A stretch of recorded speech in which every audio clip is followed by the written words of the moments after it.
What's up, guys? Welcome back to another episode of Katson's Corner, the show where we talk about college football and the NFL draft from a Chargers perspective all season long. We are back for another week following a big Chargers win against the Saints last week.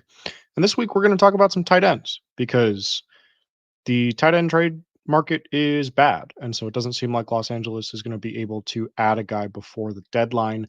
I know a couple of names have floated around. I personally don't think that David Njoku is available. The Browns are not really selling any of their foundational pieces. It's mostly going to be some depth guys, some older guys that are going to be available for them. Hunter Henry is another one that's floated around a lot. I think that he is too expensive. He just signed an extension this offseason. He's owed 3 years of pretty hefty money. And so don't really think that he's going to be in the Chargers' long-term plans either. And after you get past those two guys, you're looking at a couple of guys that are probably going to be more depth pieces than potential tight end ones for the Chargers. And so instead, we're going to talk about the draft class because it looks like another very good draft class for the tight end position. And there have been some guys that have really excited me throughout this college football season. And so we're going to go through six of them today, kind of talk from top to bottom of this class, a little bit different than the wide receiver episode we did last week, where we kind of focused on the middle of that class.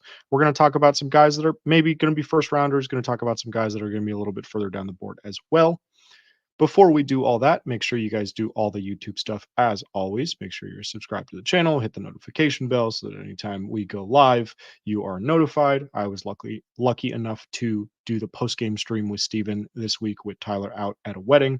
So you will know all sorts of stuff. You'll know that that's happening if you hit the notification bell, if you do all the stuff. If you are looking for my work specifically as we get into draft season, the first couple Shrine Bowl invites just went out. And so it is time to gear up on my end. You could go over to Twitter. You can follow me at Alex Katson, the same way you see it spelled on the screen there. And I will have all of your draft content coming soon, as always. But we are going to get into this tight end class, and we are going to start with Gunnar Helm from Texas. He's a true senior for the Longhorns, has kind of been playing behind Jatavion Sanders the last couple of years, and this year his opportunity has resulted in a lot of people thinking that he might be tight end one this year. And I know what some of you are probably thinking at this point. Hey, wait, I know of a tight end name that has been tight end one since the preseason, and I felt like he's still played pretty well this season. We're going to talk about him in a second. Don't worry. But a lot of people that I've talked to in the draft industry and people that know people in the scouting and NFL personnel side of things think that Helm has a legitimate shot to be the first tight end off the board in April.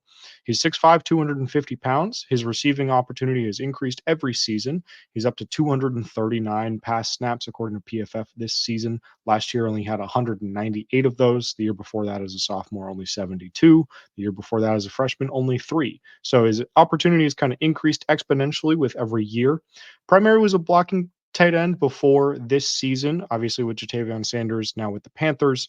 He has a little bit more opportunity.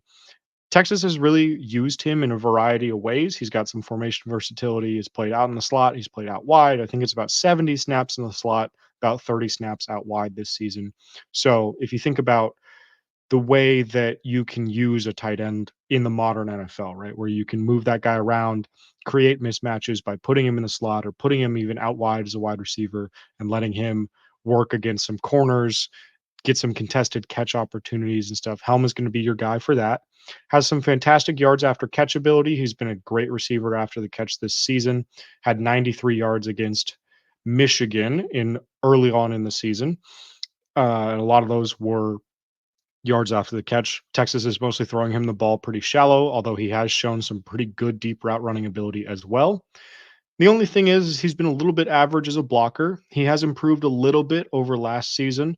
Again, I mentioned that he was primarily a blocking tight end before this season, but despite that, he hasn't really been a good blocker at any point since he got to Texas. And so the concern as far as the Chargers fit goes is going to be that the Chargers want you to be able to block. We've seen that with the tight ends that they've brought in. It's the reason why Eric Tomlinson continues to play over Stone Smart as the third tight end, although I guess technically that's the second tight end right now with Hayden Hurst still injured. It's the same reason that Will Dissly is the primary tight end because he's a blocker first, although he's gotten a lot of receiving opportunity in the last couple of weeks, obviously. And so there's some sort of element of that game that you have to be able to show in order to be a Chargers player in this offense, at least from what we've seen so far. Whether or not the Chargers think that Helm can turn into that player while maybe playing detached a little bit, playing more as like a F tight end, if you think about like the Isaiah Likely role in Baltimore, maybe he can do a little bit of that while he bulks up a little bit and gets closer to being a true like Y inline tight end. But right now, I think the concern with him as far as the Chargers fit goes is going to be that he's not a great blocker. And so, are you willing to sacrifice the blocking ability for the receiving ability that you're going to get? And I know a lot of people, the answer for that is going to be yes. But for the Chargers front office, we've seen them conduct business differently than that so far under this new regime. And so I have some questions about whether or not that's going to hold true as we go forward. But Helmus had a great season. He's going to be someone that's going to be high up there in the tight end rankings for most people this draft.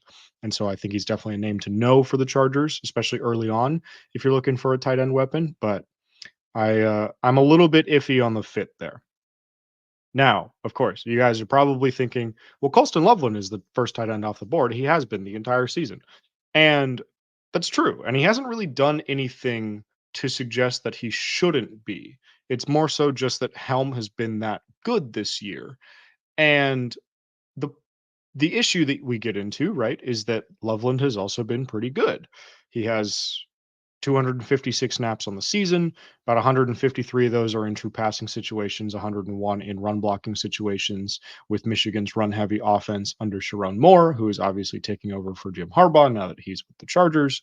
And so there's going to be some familiarity there with Loveland, 6'5, 245. He's been a little bit banged up this year, was in and out of a couple of games the last couple weeks. And really the thing for him has just been consistency. I think that there is a tendency that we have as people in both the draft media and casual observers of the game to underrate tight ends and receivers specifically, I should say, excuse me, based on the quarterback play. And Michigan's quarterback play has been really uneven this season. They've started three different guys throughout the year so far. Davis Warren started the first couple of games, and then it was Alex Orji, and then it was Jack Tuttle for a couple of games, and then Tuttle decided he was going to retire, medical retirement after suffering a concussion, and so now they're back to Davis Warren, and now there's some rumors that they might go back to Orji, and so it's sort of been a whole mess this year. And that's really hurt Loveland's ability to get going. The Michigan offense has also primarily put him in vertical route situations. They're asking him to win vertically a lot, and he is capable of doing that, but I don't think that it's necessarily the best use of his skill set because he's a really sharp route runner. And so he can break off some of these intermediate routes and some of these short routes. And then once he gets the ball in his hands, he's been a consistent producer after the catch. And so I think that I want to see him in a little bit more of those opportunities like he got last year when Harbaugh was the head coach and Moore was the offensive coordinator. And so it's a pretty natural fit as far as that goes. And I know a lot of people are going to say, well, Harbaugh was the coach of Michigan last year. This is a Michigan guy. It's a Harbaugh guy. It's a position of need for the Chargers. Write it in pen. It makes too much sense. And I understand if you want to do that. But if we're going to get nitpicky about Loveland, which a lot of people have this season because he's an established name, and so as we've seen with a lot of prospects over the last couple of years, if you're an established name coming into the season, that season before you come into the draft is going to be a lot more about poking holes in your game than it's going to be about celebrating how good you are at the things that you're good at. And the hole that people have been poking in Loveland's game so far this season is that he's not really a great blocker, actually, which is weird because it's Michigan. And that's kind of their whole thing. That's kind of the hallmark of this team. And it's a concern that sort of got brought up last year, but didn't really get brought up. Everyone was talking about like Loveland's a complete player. There's no flaws in his game. And weirdly enough, this hasn't been his best run blocking season from a grade standpoint, according to PFF. But we have a lot of people talking about like, I don't really see him blocking super well.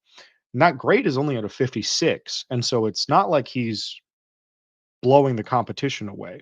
I think that there is a little bit of technique stuff with him as far as blocking goes that he could maybe clean up a little bit.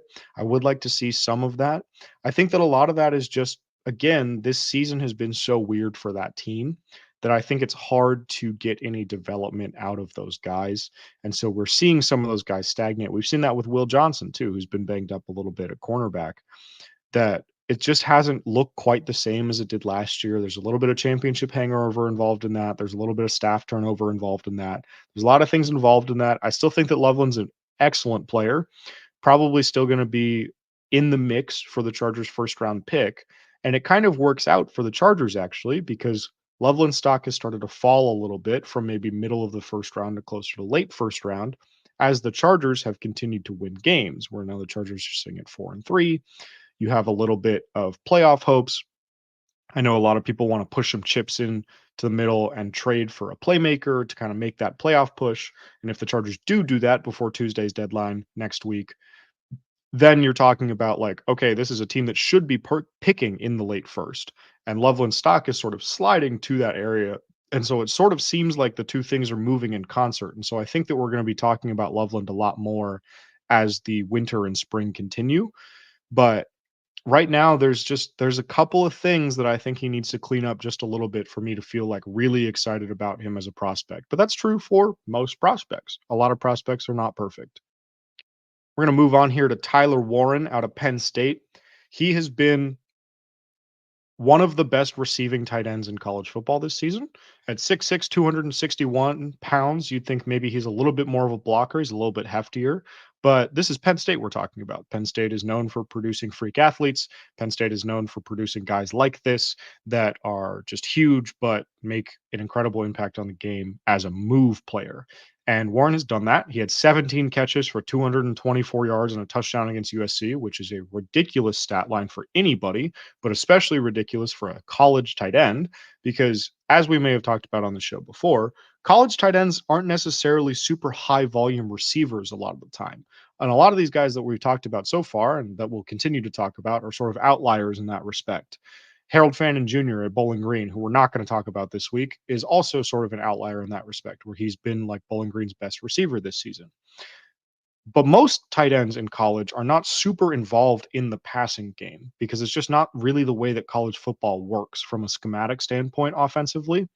And so to have a game where you get targeted 20 times against USC, I think speaks to the fact that Warren is a very good player, and he's taken a huge stride forward this season. He had 146 yards earlier this year against Bowling Green as well on 8 catches there. He's a willing blocker. I don't know if I would say that he's a great blocker, but he definitely has the size for it. He has the willingness for it. I think there's a little bit more development still to be had there. He's got a ton of experience in a multiple tight end offense. Penn State runs a lot of 12 personnel, a lot of 13 personnel. And so you've seen Warren throughout the last couple of seasons, despite the fact that Penn State has had Brenton Strange on this roster, who's with the Jaguars now. They've had Theo Johnson, who's with the Giants now on this roster. And so Warren has really not gotten a chance to produce until this season. He's already outproduced his receiving output from last year. He had 34 catches for 422 yards last season. 7 touchdowns is a little bit more of like a red zone option. Only 4 touchdowns this season, but up to 47 catches on 559 yards. And so the receiving production is going to be a little bit questioned, I think, because it's 1 year of production. And that 1 year of production is because he was sitting behind 2 NFL players to start his career at Penn State. But there's still going to be questions about it. They're still going to say, is this a fluke? Is this a 1 year thing? Penn State has a new offensive coordinator that's done a great job, Andy Kotelnicki. And so is it an offensive scheme thing? Is it something about the circumstances around Warren that have allowed him to be successful, or is it the Warren took a huge step forward as a player? And that question, I think, is going to be what sort of keeps him in more of a day 2 range. I would say probably the second or third round is where I would put him right now, like late second, early third. And so if the Chargers don't make a big swing trade where they're going to trade a day 2 pick for somebody, which I talked about a little bit on the post-game stream with Steven, I don't really think that they should at this point. So if you still have that pick, then you can take a guy like Warren. You can address a different need with the first round pick without having to take Loveland or potentially Helm. And you can have a playmaker from that pick, whether that's on defense with a defensive tackle or a corner or an edge rusher, or it's a wide receiver, or it's whatever you want it to be. It's Ashton Genty, whatever you want it to be. And you can get Warren in the second round and you can have him produce in sort of a limited role. Again, he's experienced with this sort of multiple tight end offense, which is what the Chargers want to be running. And so he's going to fit in 12 personnel right away with Will Dissly. He's going to fit in 13 personnel if you bring Hayden Hurst or Stone Smart back. He's going to be someone that you can get on the field immediately, and those reps are going to be really valuable in his development as an NFL player. Moving on here to Eli Stowers from Vanderbilt. This is actually a former quarterback, was a four-star recruit that went to Texas A&M back in 2021. Didn't play a whole ton. Transferred to New Mexico State, where he was in a quarterback battle with Diego Pavia and lost. And so he said, you know what? I'm going to move to tight end. I just want to be on the field. And so I'm going to move to tight end. I'm going to take my losses, and had a good season for New Mexico State last year at tight end, not a great season necessarily. And then New Mexico State's head coach, Jerry Kill, leaves for Vanderbilt in sort of an administrative role. Diego Pavia follows him to Vanderbilt, and then Eli Stowers follows them to Vanderbilt. And so now he's at Vanderbilt, and he's been Pavia's top target this season. He has 3 games over 100 yards, had 110 yards on 14 targets against Georgia State, 113 yards on 6 targets against Alabama, and then 130 yards a couple weeks ago on 10 targets versus Ball State. And so he's someone that's been a little bit boom or bust production wise as a receiver. He, is still learning the position. Obviously, he's only been playing tight end for 2 or 3 years at this point. Going to be a pretty regularly aged rookie. He only came into college in 2021, and so he's a true senior. Not going to be too worried about okay, he's only played tight end for 2 years and also it's a 24-year-old rookie or anything like that. You're going to have a couple of years that you can get developmentally out of him. You're going to be able to put him on the field in sort of receiving situations with multiple tight ends, but I think you're going to have to play him detached in the NFL. We talked about the Isaiah Likely role, right? Where you're moving Likely into the slot and you're having him play F tight end, which is sort of your detached tight end that's going to be playing in the slot and playing offline a little bit. I think that's Stowers' role in the NFL because he's just not big enough quite yet to be an inline tight end. He's only 235 pounds. Vanderbilt has used him as that sort of move tight end so far this season. And so I think that's going to be a good role for him. And so if you're the Chargers and you look at the way that the Ravens built their tight end room when Joe Ortiz was on the staff, was in the front office there, and when Greg Roman was on the staff there, they had Mark Andrews, who was a great inline tight end. And then they went out and they drafted Isaiah Likely to be this move tight end and supplemented that with a Charlie Kohler pick, who's like your blocking tight end, your third guy that comes in and does the dirty work so that you can kind of mask Likely's deficiencies as a blocker from the jump as a rookie. And now, if you look at the Ravens offense, of course, Likely has sort of taken over that main tight end role from Andrews. As Andrews has gotten a little bit older, he's been dealing with a couple of nicks and stuff. And the Ravens have just kind of changed the way that their offense operates. But if you look at that blueprint and you think about the way that the Chargers are constructed right now, you have Will Dissly, who's a fantastic inline tight end. He's been playing inline basically the whole year, is able to still give you some receiving production from that area while still playing inline and being able to block and do all of that dirty work. And then you can draft a guy like Stowers, who's going to be a mid to late round pick. I think 4th, 5th, 6th round we're talking about here probably. You can draft a guy like that. You can put him detached. You can have him be the slot guy, be sort of your big slot, your detached sort of motion man in multiple tight end sets. You're not asking him to run block a ton, like isolated against a defensive end. And then you can potentially supplement that with another blocking tight end, whether that's going to be Eric Tomlinson again next year, or whether you want Hayden Hurst to do that, or whether you're just going to sign someone off the street for minimum, right? For not a lot of money. You can sign blocking tight ends for pretty cheap. Lee Smith made a career out of being a blocking tight end that sort of just mercenaried his way around the league for a few years at the end there. And so if you build the tight end room that way, if that's the way that the Chargers want to do it, if they want to follow that blueprint, I think that Stowers makes a lot of sense as that likely archetype to be your sort of matchup guy in the NFL. I think if you're going to draft him to be your inline tight end, you're going to have to wait a couple of years because he's just going to need to put on that weight. And so it's going to be a little bit of a struggle with him. Moving on here to a guy that I'm really familiar with. I've been covering him all season.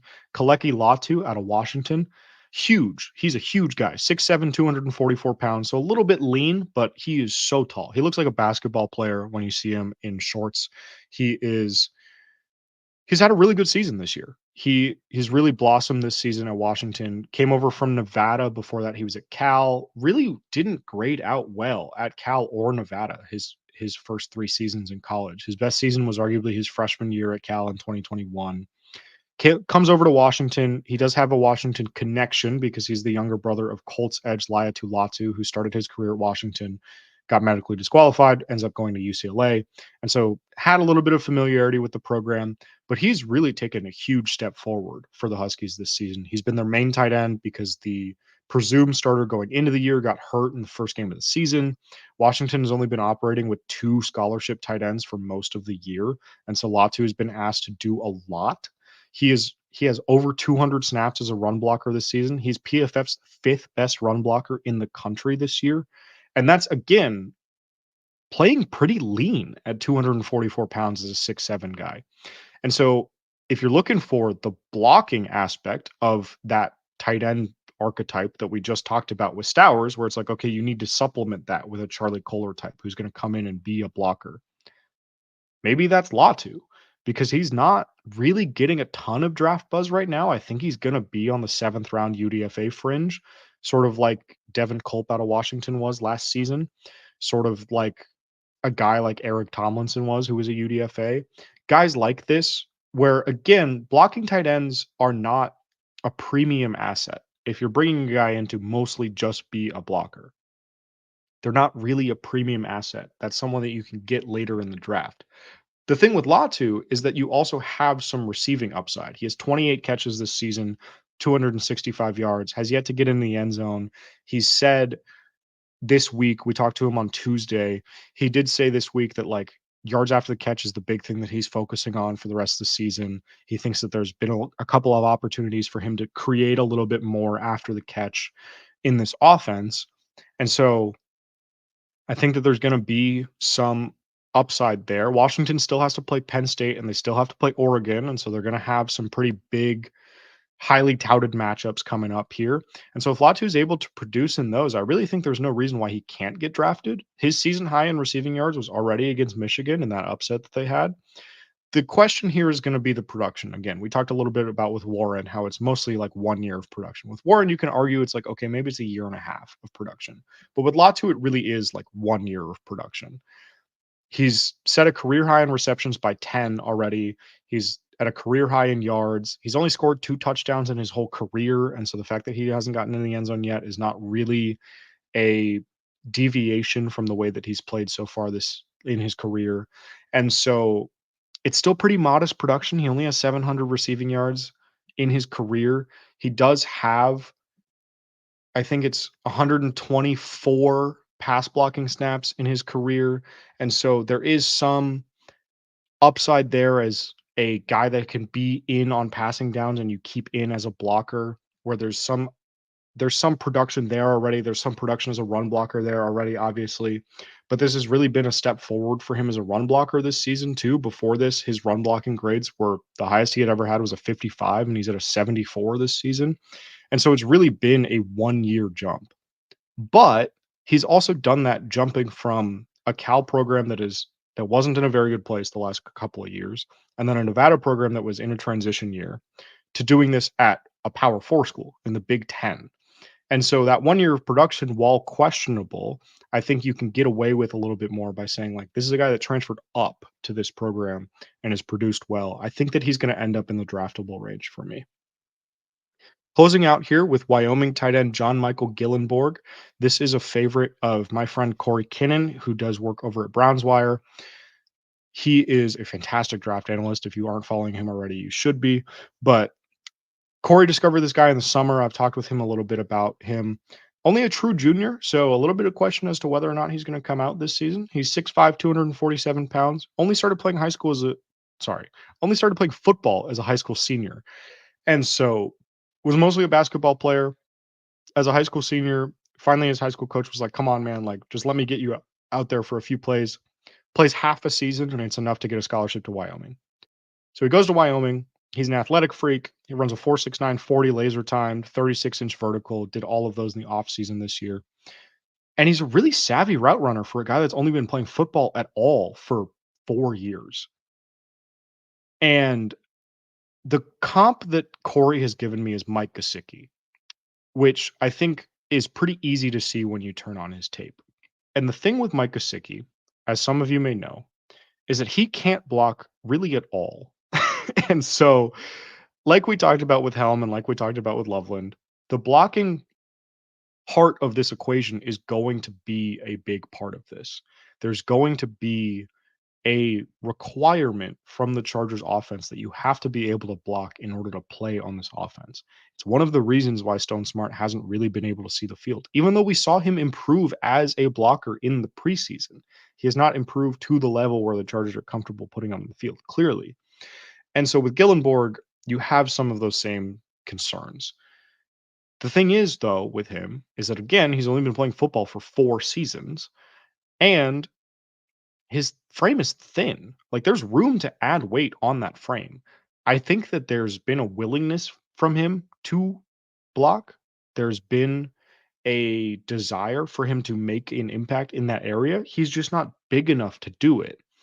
And a lot of times with some of these group of 5 and FCS programs, you'll hear about, well, the transition to an NFL strength and conditioning program is going to be huge for him, right? And I think that that rings really true with a guy like this, right? Where he's only 247 pounds, like under 250 pounds as a 6'5" tight end. You're not going to really be able to get away with the NFL. You'd ideally like for that to be closer to 255, 260 probably. That 10 pounds makes a huge difference in terms of functional power, in terms of the way that you're able to block a guy off the ball, in terms of like whether or not you're going to be able to play inline tight end. But again, with the way that the Chargers have constructed this tight end room, you have sort of a built-in year for if you want to take a shot on a guy like this, who I think is going to be more of a middle rounder. I think the athletic traits are going to get him into a place where he is going to be a third, fourth rounder if he decides to come out this season, just off traits alone. We saw this with Tip Ryman, where we were talking about him in the 6th round of mock drafts all spring. And then he tests out of the gym and looks like a great blocker on top of it, ends up going to the third round, the Cardinals. And I think Gillenborg has that potential as well. And so if you want to take a dart throw on a guy like that, you don't need to play him right away. Tight end is still fundamentally a position where like a lot of guys don't make an impact year one. Obviously, that's been skewed a little bit with the way that we've seen Sam Laporta output for the Lions, the way that we've seen Brock Bowers play for the Raiders this year. But there's a lot of guys, especially middle round guys, that take a couple of years to get going. And so if you want to take a dart throw on that and you want to say, okay, we have Will Dissly under contract, we are able to be a little bit more maneuverable. We're able to take a developmental project on at this position. I think Gillenborg makes a lot of sense. And if he decides to come back for his senior season, I think he makes even more sense in the 2026 draft class when you have another year of bulk on him. He has another year of football experience. You have another year to sort of evaluate where he's at. You can see if he improves as a run blocker. Maybe he transfers up even to a power program. I think he's earned that right if he wants it. Obviously, that's not going to be a given with those guys, but there is an opportunity there for him. And so I think that all of those things make sense. But if he does come out this year, I think I would be interested in him in the middle rounds for the Chargers. That's going to do it for this week, guys. Hope you enjoyed as always. Those are 6 tight ends that I think could be in the mix for a Chargers pick. Again, it's a really strong class this season. There's a lot of guys that we didn't talk about, Harold Fannin being the big one. I've talked a little bit on the show about how I'm a big fan of his. I think that he's going to be a little small for the Chargers as well, but we can get into that another time. Bunch of other guys that I think have played really well this season. We didn't talk about Luke Lachey at Iowa, Mitchell Evans at Notre Dame, who's coming off a torn ACL, Terrence Ferguson at Oregon. Like, all of these guys are great. I think there's going to be a lot of talent available in the middle rounds for the Chargers if they decide they want to go that route. But let me know in the comments who's stood out to you from this tight end class. I will be in there as I am every week, responding to some of you guys, talking through some other prospects that maybe we didn't get to talk about in depth in the episode. We will be back next week for another show, as always. And until then, I will see you guys later. I hope that you have a great rest of your week and that the Chargers start a 2-game win streak. See you guys.